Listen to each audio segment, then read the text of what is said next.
Hey everyone, and welcome to the channel. So today we get to take a look at the brand new redesigned 2023 GMC Canyon. Huge shout out to Randy Marion GMC for providing this midsize truck for me today. Check out their website, that link is down in the description. So this trim level is the Elevation. It's the crew cab with the short bed, just under $40,000 for this model. Underneath the hood, you will find the 2.7 liter high output turbocharged 4-cylinder engine paired to the 8-speed automatic transmission, pumping out 310 horsepower, 430 pound-feet of torque.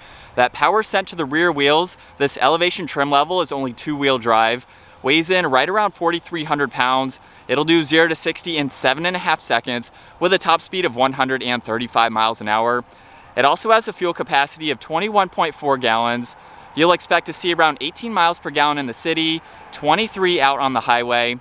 This also has a wheelbase of 131.4 inches. Its overall length is 213.2. It has a width of 84.4, a height of 79.8. Its ground clearance measures in at 9.6 inches, and it also has an approach angle of 33.3 degrees, breakover angle of 20.9, and a departure angle of 22.3 degrees. As we move on to the exterior styling now for the all-new GMC Canyon, it looks like a mini Sierra in some angles, especially with the massive grille. Finished off in black with GMC front and center. There's plenty of cutouts to provide a lot of cooling to that turbocharged engine. And new for the Canyon, LEDs are equipped for all of the lighting up front. I really like the DRL and turn signal design. Fog lights are in the lower housing there, and it's nice to see the bodywork surrounding that lower section. So it separates them with how close they are, but it gives it a distinctive look with those lines on both sides. Now in the lower section, there is plastic, there's 2 tow hooks, along with some more cutouts to provide even more cooling. And you'll notice too that you can see a little bit of the tire. So for that approach angle, a little bit more clearance for this stock height. And for the hood, great lines coming down both sides with this indentation right in the middle. So I think it's a really nice updated look for this mid-size truck. Now as we work our way to the side, on the window sticker it says this has the off-road suspension. Kind of looks like it has a mini lift to it, but this also has 18-inch wheels with that multi-spoke design. Along with the fender arches, there's a reflector on both of those. The Elevation trim badge is in the lower section of the door. This also has gloss black for the mirror caps. There's no sunroof for this option. All of the window trim is blacked out too.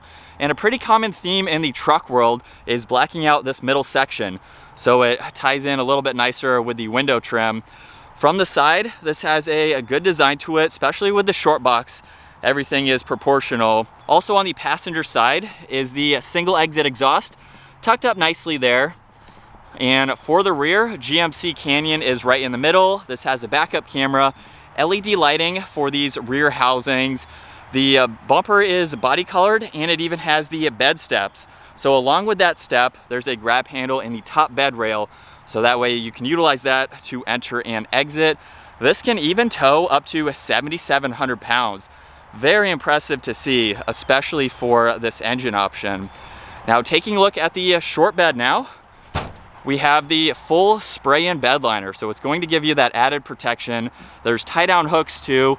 A lot of accessories from GMC, of course, that you can add to the bed to customize it the way that you need to.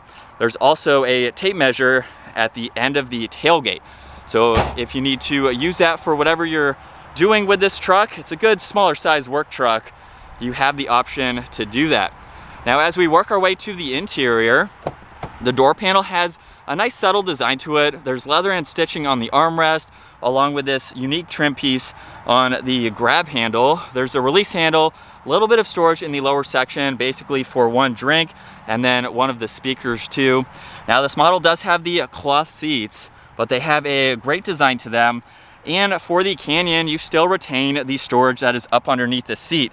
So you do need 2 hands to do this. Simply just pull on this tab. From there, you can lift up the seat and lock it into place. You can do that on both sides, where there's a small cubby, there's some of the spare tire components, and then even more storage space over on that passenger side. If I just pull on that tab, it will release that seat now. And then for the back of the seats, really no storage space behind them. So you get all of that storage space up underneath the seats. And at 5'10", hopping into the back, I have the front seat set at my height. There's cup holders, a little bit of storage in the middle, along with air vents and a USB-C.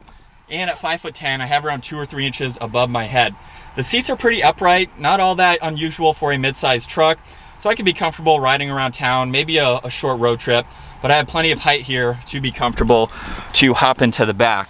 Now there's no armrest or pull down in the center, and we have the solid rear glass for this specific trim level.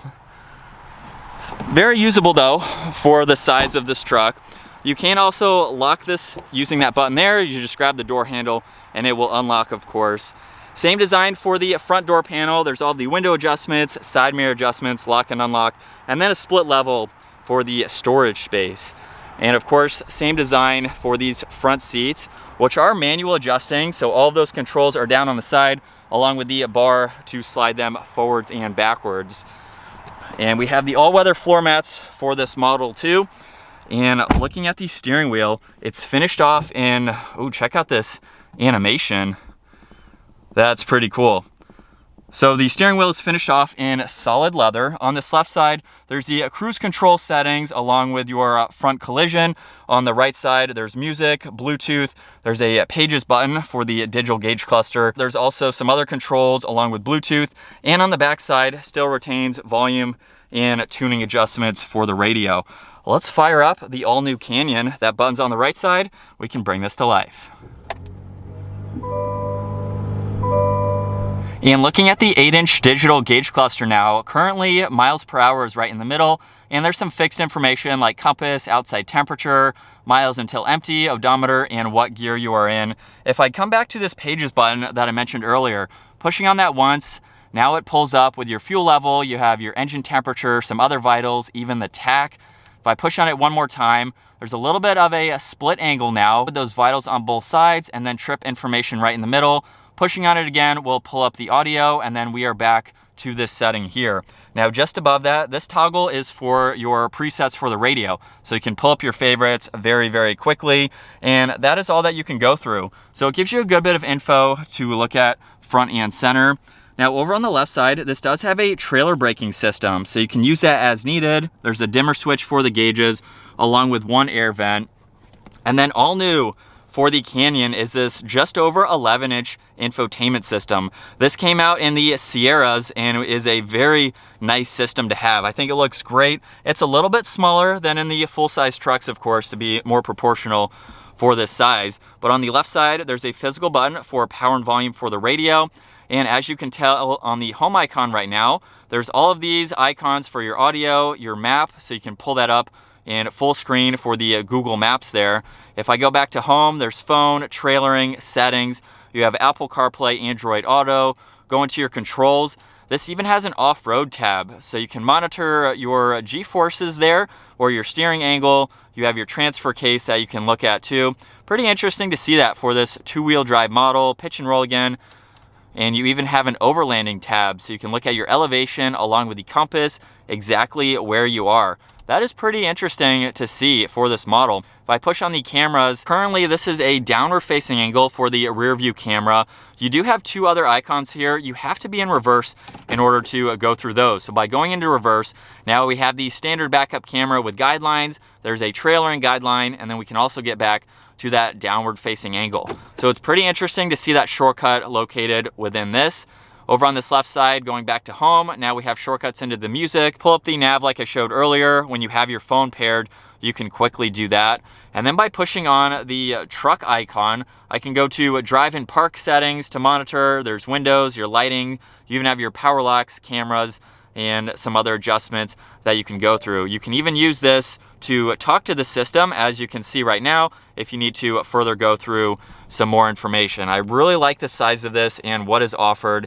Very nicely integrated into the dash too. Now for the climate adjustments, this only has a single zone up front. So there's temperature or fan speed, and then temperature, you have where you'd like the air to go, and the rest of those nicely laid out in the middle. Underneath that, there are two air vents, and then it leads to a row of toggles. There's the trailering system, the engine start stop, hazards, lane keeping assist, and then an auxiliary. There is one located in the bed, so you can use that power outlet as needed. There's some auxiliaries down below, along with this unique trim piece that is in the lower section of that. And then for the shifter, by putting it into reverse, it will pull up with the backup camera as you already saw. There's also drive, a low range gear, and there's plus and minus on the side. So if you're towing or you're off-roading, you can use that as needed. To the left of the shifter, this is an interesting little area. I believe that you could place the key fob there. I may not be able to do it right now since I have some other keys attached to this. Looks like it is a little bit big, but you could place some items there if you needed to that are that exact shape. Behind that, there's the electronic parking brake. We have piano black surrounding all those controls with some nice areas coming down both sides, leading to 2 cup holders with that similar storage that you saw for the rear cup holders right in the middle. For the armrest, we have a decent amount of space. So there's this removable tray to give you that much more space with an auxiliary with more of that trim that you saw in front of the shifter. And then the glove box has an ample amount of space for all of the items that you need to place there. We'll take a look at visibility from the driver's seat. Very, very open feeling. So it's easy to see in both directions. And then up top, we have the dome lights along with some call buttons and of course the rear view mirror. As we set off now behind the wheel for the all-new GMC Canyon, it's been quite some time since I've personally been in the previous generation Canyon, but I have had seat time in the Colorado as well as even the Sierras. We've had a lot of Sierras for press vehicles, so I've been able to drive those a good bit. And one of my favorite things with this is the all-new infotainment system. It looks like a mini version of the Sierra, so it gives it that updated style, especially after the Sierra came out, to where now we have it in the Canyon, and I really like it. I like everything about this system. It's just so easy to use from my experience with the other models. And as far as the rest of the updates go, it's a very nice interior for this midsize truck. Very luxury feeling, even for this elevation. This is more on the base level for the GMC Canyon. Right under 40 grand is pretty impressive. But what I'm really most curious about is this 4-cylinder engine. And mild acceleration, we're up to speed.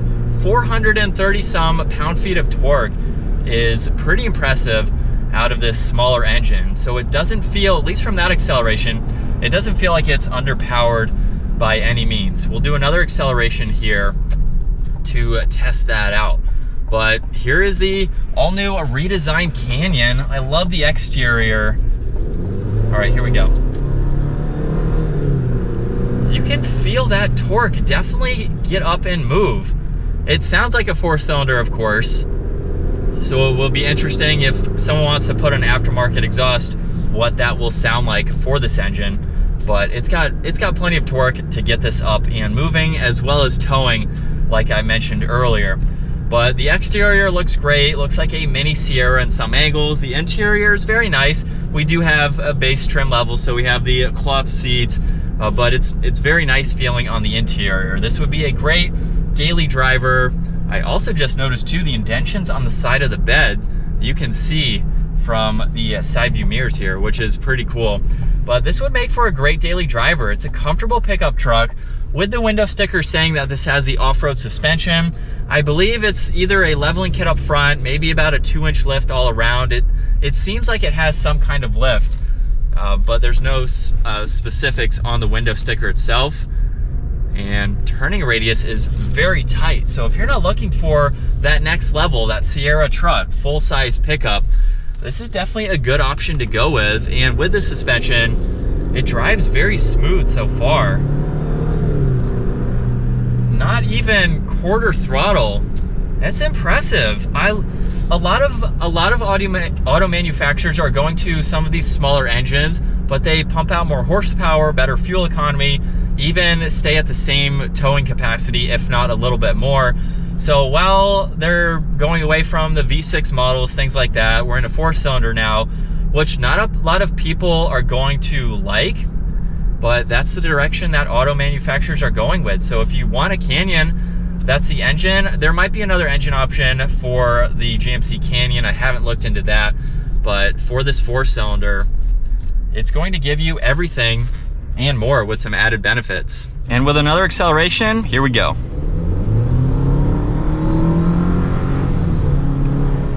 And up to speed. very, very quickly. 0 to 60 on paper was around 7.5 seconds. You know, this isn't a 0 to 60 type of vehicle, but for a pickup truck, I think it's adequate. It gets up and moves for that engine. So here is a view at what it's like to drive this sub $40,000 GMC Canyon. Now, in a couple weeks, we will be able to drive the all-new Colorado. So more the Chevy version, of course, compared to the GMC. We will take that one off-road and see what it is like. So getting some seat time behind the wheel for the Canyon is a good, hopefully a good indication how the the Chevrolet version will compare. But I really do like how this rides and drives. And visibility is good when you don't have the window sticker there, but it's so comfortable and quiet. And without having the window in the back that opens, we have full visibility of the top of the tailgate. I'm not sure if you'll be able to see that from this angle, but I can clearly see the ruler that I showed earlier on the inside lip. So visibility is virtually, it is very good. It's very good. There's hardly any blind spots. Turning radius is good. So if you live in the city, you know, you don't need that next level full-size truck. This is going to be a great option. Very capable for its size and what it has to offer. But I think that is going to wrap it up for this all-new 2023 GMC Canyon. Once again, a huge shout out to Randy Marion GMC for providing this all-new redesigned midsize pickup truck for me today. Be sure to check out their website. That link is down in the description. And if you enjoyed today's video, give it a huge thumbs up. Consider smashing that subscribe button so you don't miss out on our daily uploads. And I will see you all in the next video.